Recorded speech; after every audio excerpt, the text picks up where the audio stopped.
Yes, hano twakiriye umwe mu basore b'abahanzi GDK.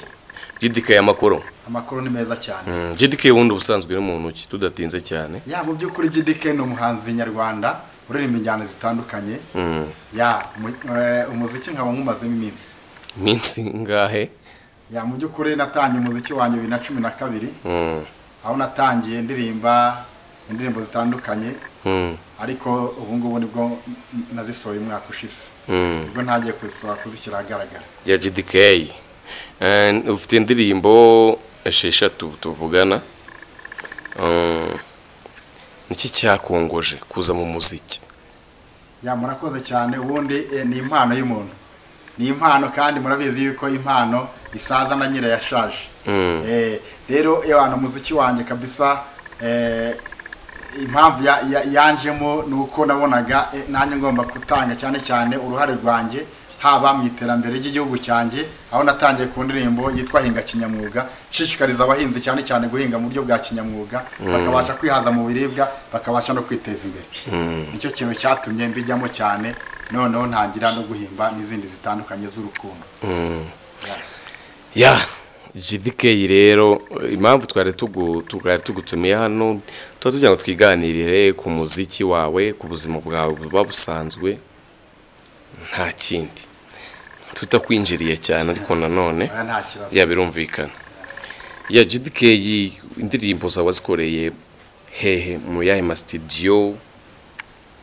Ya murakoze cyane indirimbo zanjye nazikoreye muri studio zitandukanye aho nagiye mpura n'aba producer batandukanye harimo bo bita Bob bakora mu mujyi Bobo Pro. Ya Bob Pro.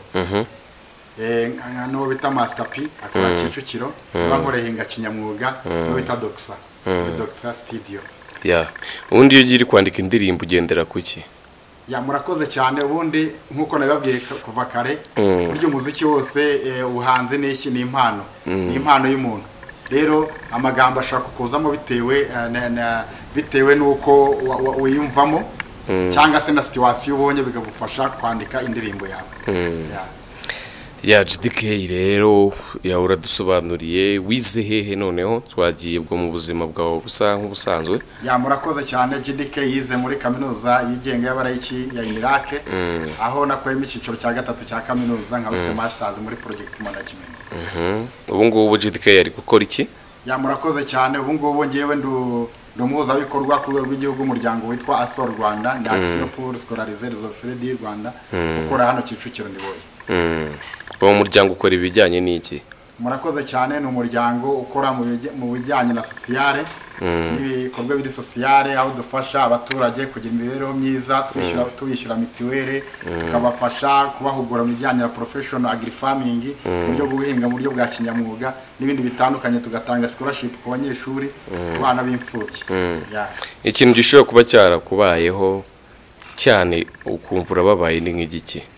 Ya ikintu cyambaje mu buzima bwanjye nta kindi ndabyibuka kera nkiri umwana nari mfite imyaka 7 ahantu nigeze umukobwa umwe yigeze kunkubita umuhini mu bitugu mu byukuri gihora kigaruka mu buzima bwanjye nicyo kimbabaza. Yakuzizaga iki? Ya nta yaramoye ubusa twari tugiye iwabo mu mateka nyene murabiza amateka y'igihugu cyacu arangije ankora ibyo bintu nk'ibyo ariko na uyu munsi sinago njya mbyibagira. Icyakunejeje? Ya ikintu cyanejeje ni kimwe gusa ni igihe narindi nongeye kubona n'abavandimwe banjye tukishimana. Ya GDK ubu ngubu ahagaze gute mu bintu bijyanye n'umuziki no mu buzima busanzwe? Ya murakoze mu byukuri murabona gutangira 2012 nkatangira gusohora indirimbo 2019 n'urugendo runini cyane ruri hagati. So rero ninjiye muri uyu muziki nkwinjiramo mbanje kwiyubaka kugira ngo nkwinjiremo neza ntawuzagurika mfite ubushobozi bwo kuzakora neza kandi nkabasha gutanga umusanzu wanjye mu iterambere ry'umuziki nyarwanda ndetse n'igihugu cyanjye muri rusange. Rero nanze kujyamo mpuzagurika ntabwo yareka nkujyemo mfite intego mfite imbaraga ku buryo nzawukora no stop nta guhagarara.